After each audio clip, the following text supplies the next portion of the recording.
বড় সমস্যাটা হলো যে এই মামলাগুলোতে বিচার করার আগে যাদের স্বীকারোক্তিমূলক জবানবন্দি নেওয়া হয়েছে তারা কেউ কেউ 410 দিন পর্যন্ত টাস্ক ফোর্স ইন্টেলিজেন্স বা টিএফআই সেলে বন্দী ছিলেন। তাদের স্বীকারোক্তিমূলক জবানবন্দি নেওয়া হয়েছে 12 জন। এর মধ্যে মুফতি হান্নানের স্বীকারোক্তিমূলক জবানবন্দি নিয়েছে দ্বিতীয়বার। তিনিও টিএফআই সেলে সব কিছু মিলে 410 দিন বন্দী ছিলেন। সুতরাং তার করা স্বীকারোক্তিমূলক জবানবন্দি আইনগত কোনো মূল্য থাকতে পারে না। তার একই সাথে তিনি যখন দ্বিতীয় স্বীকারোক্তিমূলক জবানবন্দি করেছেন তখন মূলত তিনি কন্ডেম সেলে ফাঁসির আসামি হিসেবে বন্দী ছিলেন। সুতরাং তারও আর এই কোনো মূল্য থাকতে পারে না। মোর ইন্টারেস্টিং, এই 12 জনে যে করেছেন এই 12 জনের কনফেশন একসাথে মিলিয়ে করলে আমরা দেখাবো আগামীকাল একসাথে মিলিয়ে করলে একটার সাথে আরেকটাকে আপনি মিলাতে পারবেন। এবং আরও ইন্টারেস্টিং হলো এই মামলায় 17 জন স্টার উইটনেস আছে। এই স্টার উইটনেস আমি দেখাবো আগামীকালকে যে একজনকে সাক্ষী বানানো হয়েছে আরেকজনকে আসামি করা হয়েছে। যিনি আসামি হতে চেয়েছেন তাকে আসামি না রেখে সাক্ষী করা হয়েছে। অফার দেওয়া হয়েছে যে যদি আপনি সাক্ষী হন তাহলে আসামি করা হবে না।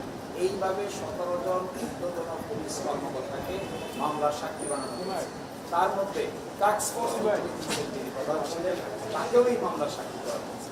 ফলে এগুলো আগামী দিনে একটা একটা করে আমরা দেখিয়ে দিব। এই 17 জন সাক্ষী ছাড়া এই মামলার বিচার করার আর কোনো সুযোগ ছিল না। এই জন্যই কাউকে সাক্ষী করেছেন আর কাউকে আসামি করেছেন। আমরা আগামীকালকে এগুলো সুনির্দিষ্টভাবে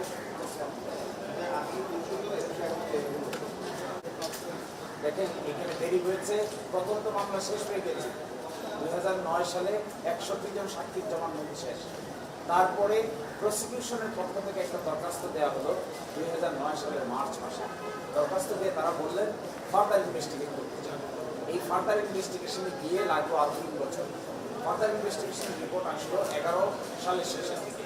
তারপরে আবার নতুন করে কনফিডেন্সে নিল, তারপরে আবার শুরু হলো। আগামীকালকে আমি পড়ে শোনাবো একটা জিনিস।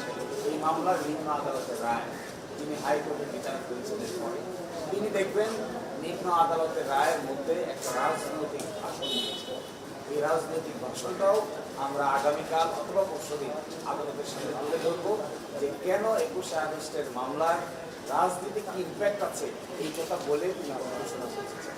আমার মনে হয় এগুলো সবই পাবলিককে আসা উচিত। হাইকোর্টে প্রপারলি এগুলো ডিসকাস হয় নাই, সুপ্রিম কোর্টে ডিসকাস হচ্ছে।